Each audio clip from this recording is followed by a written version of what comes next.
They were pointing the gun at us and shooting live bullets.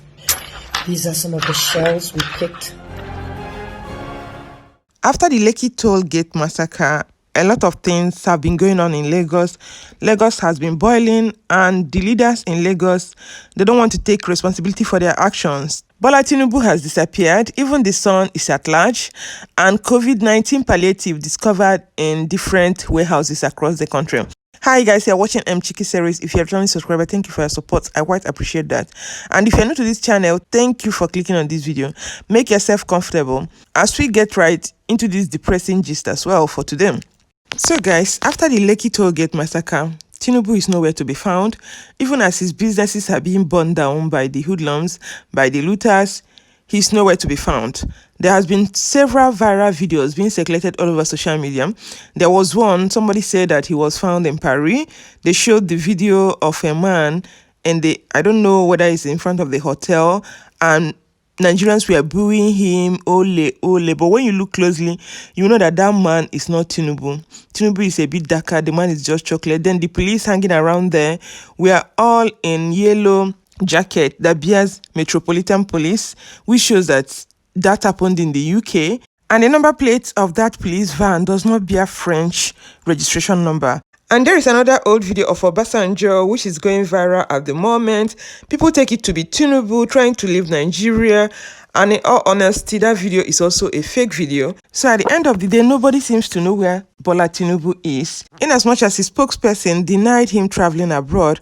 However, the son and the family flew to the United Kingdom yesterday morning. They left in a private jet owned by Bola Tinubu. He is the national leader of All People's Progressive Party, which is a party President Muhammadu Buhari belongs to. Bola Tinubu was the governor of Lagos State between 1999 and 2007.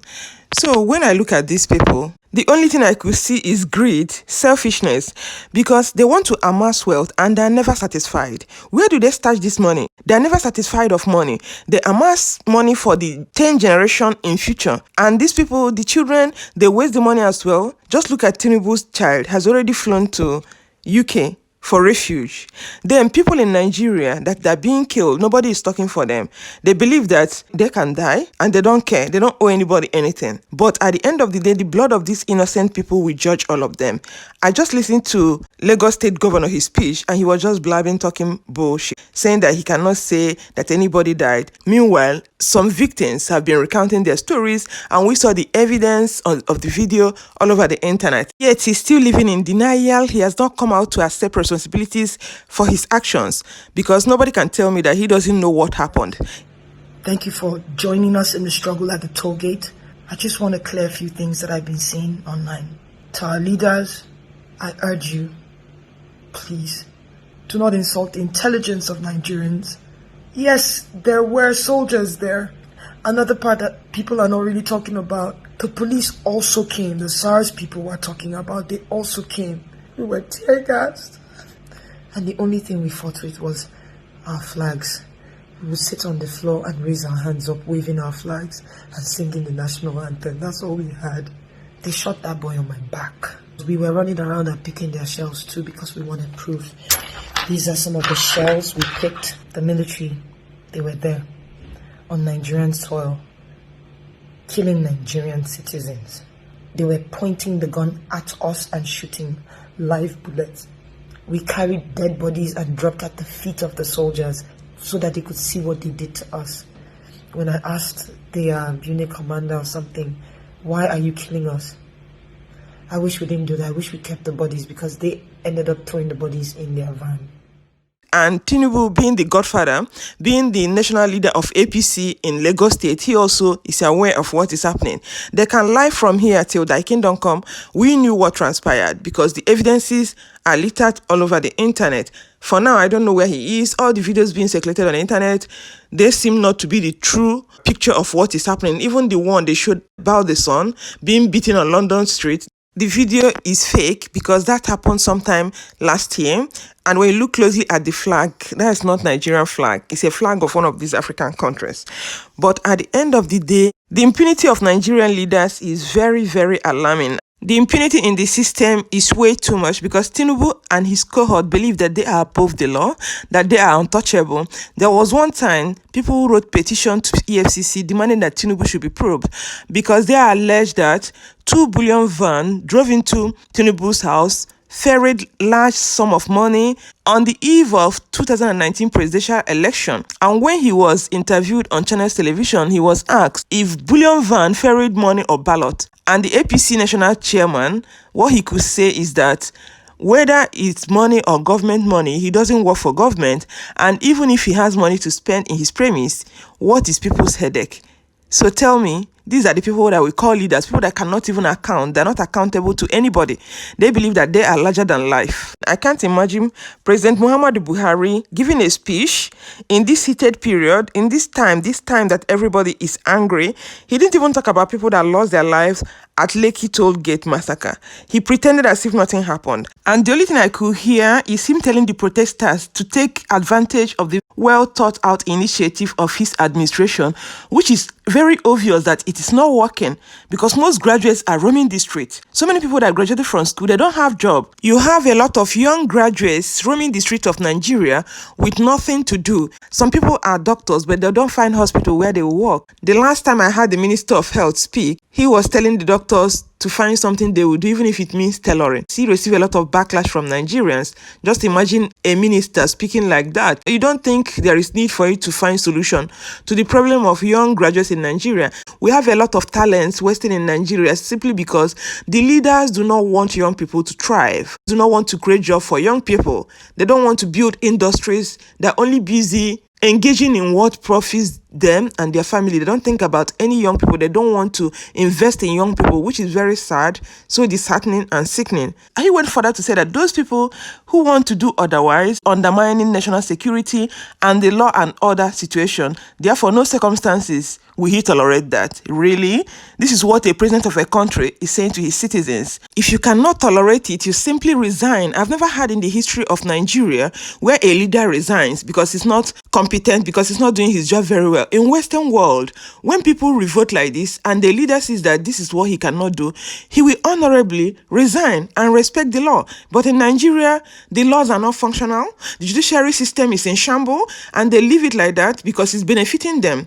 They leave it so that it covers up for them. The judge will be in their favor. There is no case that a politician in Nigeria does not win. If you're a common person and you have any problem with a politician, forget it. You can't win. It's only politicians that win because they have the money to bribe their way through. They have the voice that people will listen to them. The judge will listen to them. I think this demonstration or this protest is even coming way too late, far beyond too late, because people have been pushed to a corner. This has been happening for a long time. The government is very, very irresponsible. I can't imagine a government that don't think about its citizens. They're only interested in sending their children abroad to study. You send their children abroad to study, then they turn around to spoil the educational system of the country. I studied biochemistry in Nigeria, and my course ran for 6 years when the course is supposed to be for 4 years. ASU was always going on strike. Nigerian government never bothered. And the funny thing is that this thing did not start today. This thing started from previous administration, right way back, from Obasanjo them till this point. So if you want to solve this problem, we need to solve it from the root. This system has decayed so much that if we want it to move forward, we need to stand firm. We need to take this protest to another level. I'm not talking about hoodlums who are spoiling things. The people, the good citizens of Nigeria who initiated this protest, they have their objectives for initiating this process, and they shouldn't allow the hoodlums sent by the Nigerian government and Buhari and his cohort to distract them, to destabilize them, because they don't want Nigerian system to be reformed. I can't imagine a country like Nigeria with all the mineral resources that is there that only focused on oil. Even with the oil booming, all these years, they were not able to fix anything. We don't have any good standard hospital in Nigeria, if not private hospitals. There's no public government hospital that you can boast of. All of them that is adequately funded. I could remember sometime, was it 2 years ago, that Aisha Buhari came out to say that there was no paracetamol in State House Clinic. At that level, And this is the reason why they keep going for medical tourism abroad. I can remember in 2017, when Buhari was receiving treatment in London, he stayed there for over 100 days. And not that he just stayed there for over 100 days, he also parked his airplane there, which was accumulative demurrage. And eventually, the demurrage was paid by Nigerians taxpayers' money. Just tell me, what kind of a leader does that?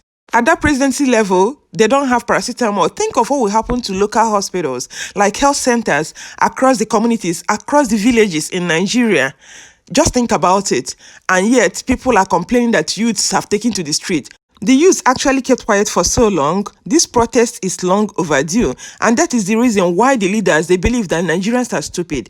Because Nigerians, nobody was talking to them. They felt, oh, these guys, they don't know anything. We can do anything and get away with it. Now it is no longer business as usual, okay? Muhammadu Buhari and his cohorts should understand that Nigerian citizens, they have constitutional right to protest.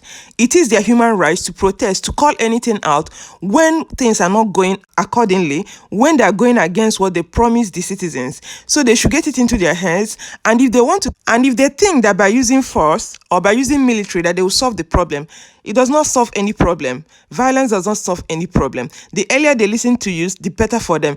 But if Muhammadu Buhari feels that he can use military or use force, I'm telling him that Nigerians are over 200 million people. I don't know how many people he wants to kill and how many people he wants to listen to or leave alive before he solves their problem. I don't know why Nigerian leaders are very irresponsible, callous, and wicked. I don't want to go into infrastructures because apart from the major cities in Nigeria that have good roads, infrastructure is like a mirage. Even the so-called federal roads, they are just death traps. I don't want to think about when you leave Abuja going towards the east, the kind of road you see. Ayade is working. Benson Ayade is working. This is the road you collected 7 billion. Refund from federal government that he has finished.